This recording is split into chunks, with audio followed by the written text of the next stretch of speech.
Hello friends, today I am making this colocasia or taro roots or arbi took, which is a very special starter, especially in the Sindh area.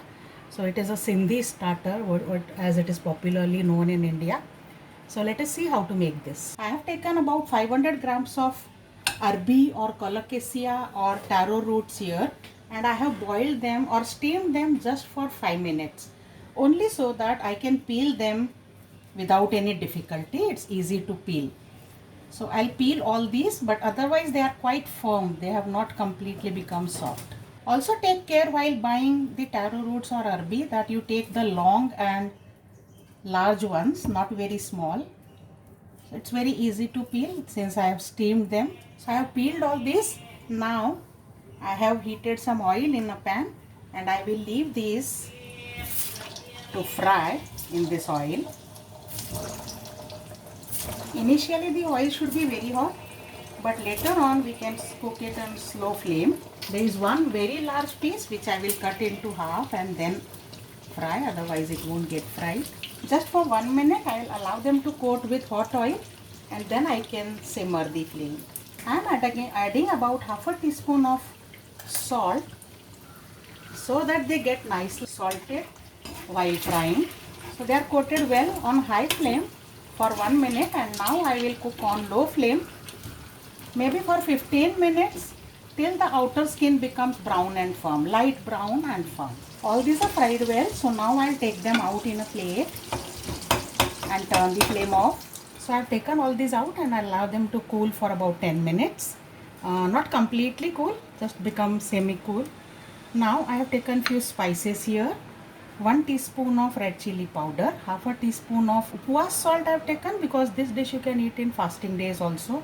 Half a teaspoon of roasted cumin powder, half a teaspoon of black pepper powder and half a teaspoon of amchur dry mango powder. I'll mix all these well. Instead of amchur powder you can also use lemon juice. So you can squeeze juice of half a lemon in this and skip amchur powder. Now to this I am also adding some carom seeds or ajwain.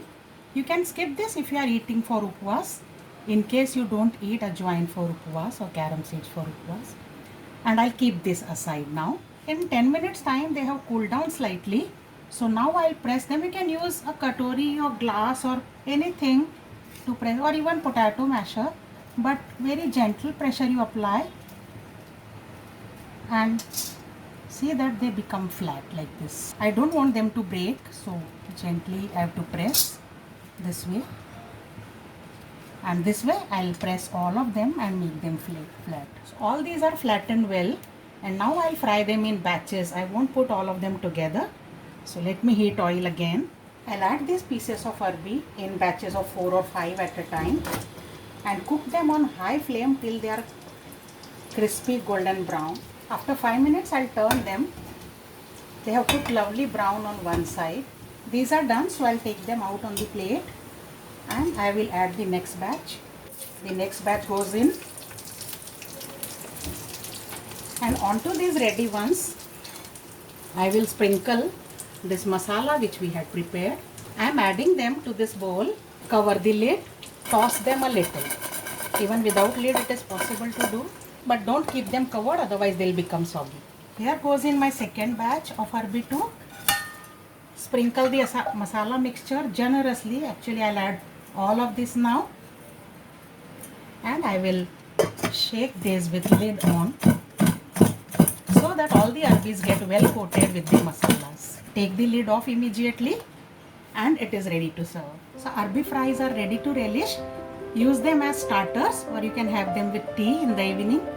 Just sprinkle a bit of chaat masala on top of these, and you can also enjoy them on fasting days with whatever changes. If you want, you can do any. So I'll see you with more such special recipes. Till then you try this and share your experience. Bye bye.